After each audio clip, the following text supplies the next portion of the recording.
Hi, my name's Matt Campisi. And I'm Valerie Campisi, and our daughters are Liberty and Lenora Campisi, and we call them Libby and Lena. We found out in October of 2020 that we were having twins, and we were very excited. We went to the anatomy scan in December, and kind of worst case scenario happened where we found out there was additional issues, health challenges that the girls would have to get through. They both required open heart surgery, and we were recommended to come to Hershey or another higher level care facility than our local Gettysburg hospital. It's everybody's dream that they're gonna grow up someday and raise perfect kids, and they're perfect to us, but they weren't medically normal by everyone's standards, so that was difficult for us. I was admitted to another hospital at 27 weeks with preeclampsia symptoms, and they basically said that I would be delivering that weekend. Yeah. So they brought me here in an ambulance to Hershey. They told us that we would be inpatient until they arrived, and thankfully we were able to make it to 33 weeks and 5 days before they were born. They were still 6 weeks early. So we knew that there was going to be a NICU stay based off of the heart defects and based off of the growth restriction. And I don't think we're anticipating as long of a process as we would have to deal with. Libby was 4 pounds 2 ounces when she was born, and Lena was 2 pounds 4 ounces when she was born.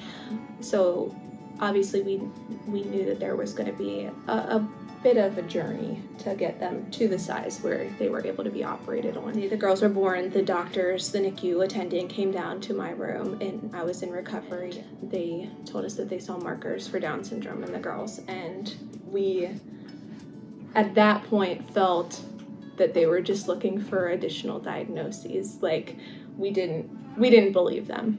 And then a week and a half later, 2 weeks later, the chromosome karyotype came back, and we found out they did have 47 chromosomes, so they have Down syndrome. We were in a classic case of denial. We just were like, oh, we don't see what you're seeing.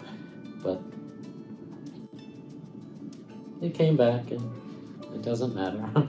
We took a couple days to kind of process and kind of grieve the typical experience of, most people, but we want our girls to be loved and to be accepted for who they are and their designer jeans and everything else that comes along with it. It's not something to be afraid of. It's something to celebrate. So 10 days after Libby's open heart surgery on April 29th, Lena had started crashing and she was not doing so well. And days later, on Mother's Day, May 9th, she ended up in emergency open heart surgery. We got the call, we were at home, and they told us that it would be good to come in to see her, and she wasn't doing so well. And an hour later, the surgeon, Dr. Clark, called and said that she would be in the OR very soon. We got here and she was already in surgery, but we knew that with Dr. Clark and his team that she was in good hands for the next several hours, and that we were hoping that we would see her alive again. And we did. The relief of seeing her come through the hallway after the open heart surgery, knowing that she made it through, was just that, a relief. Not very many people or parents have to deal with one child having a life-altering complication like an open heart surgery, but to have 2 twins that both require open heart surgery, and one being a traumatic emergency experience, has been difficult to go through, but I think we're just glad for the care at Hershey that they've received, and I truly feel like the girls, particularly Lena with her emergency experience, would not be here today if it wasn't for the excellent care and skill of the teams here. The PED CT Surge team in the PICU have been phenomenal, and we've been very, very grateful for their attentiveness to different things that the girls have gone through post-op.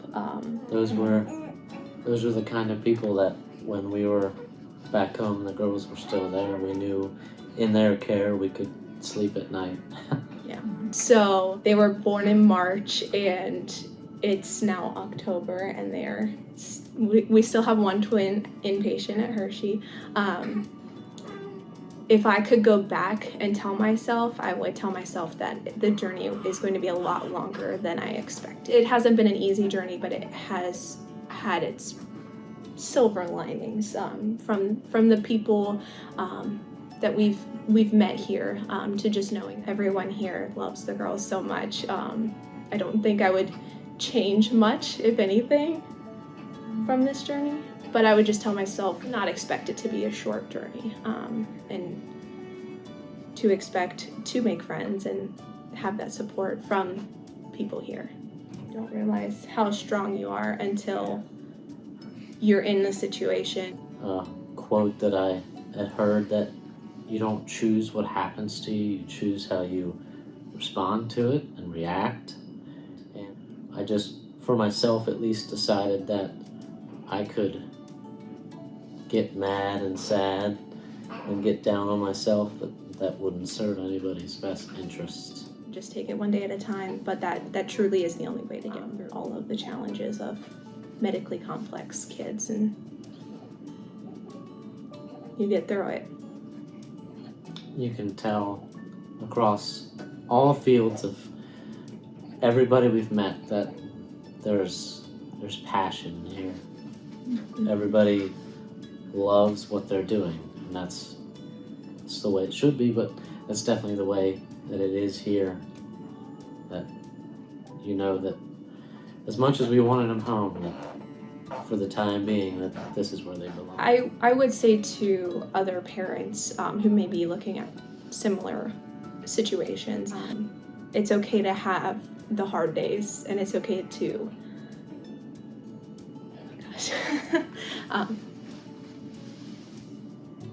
it's okay to it's okay to grieve the normalcy and everything that you had hoped and dreamed for, but that doesn't mean that your life isn't going to be beautiful with how it looks now. It might not be what you were expecting or planning, but it will be beautiful still, and you'll make a lot of friends along the way. And we've made a lot of friends here at Hershey, and we're very, very grateful.